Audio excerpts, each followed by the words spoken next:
ఇడ్లీ పిండితో చిట్టి పునుగులు వేసుకుందాం. ఈ పిండి ఒక గ్లాసుడు అండి. దీంట్లో 3 చెంచాలు మైదా వేసుకోవాలి.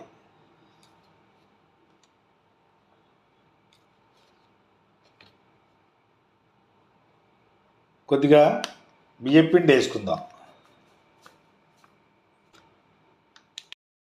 కొద్దిగా ఉప్పు వేసుకుందాం. కొద్దిగా జీలకర్ర వేసుకుందాం. ఇప్పుడు కలిపేసుకుందాం.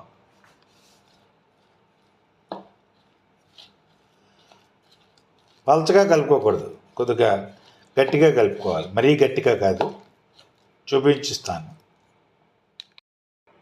ఒక చిటికెడు సోడా కూడా వేసుకోవాలండి.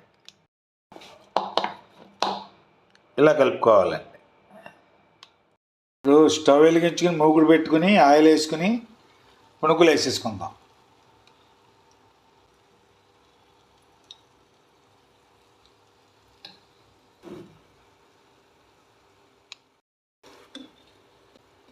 అయిపోయాయి, తీసుకుందాం.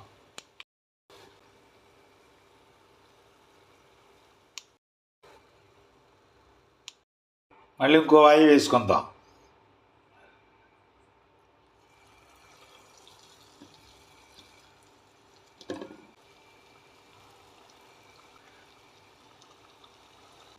మధ్య మధ్యలో కలుపుకుంటూ ఉండాలి, అయితే మాడిపోతాయి.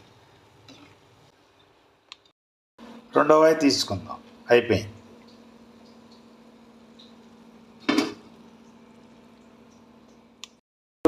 మూడో వాయువు, లాస్ట్ వాయువు.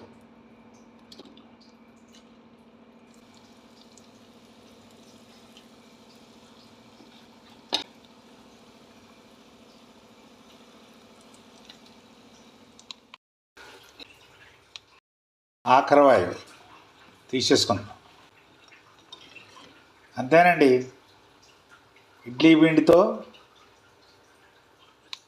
చిట్టి పునుగులు. నచ్చితే లైక్ చేయండి, షేర్ చేయండి, కామెంట్ చేయండి, సబ్స్క్రైబ్ చేసుకోండి. Thank you.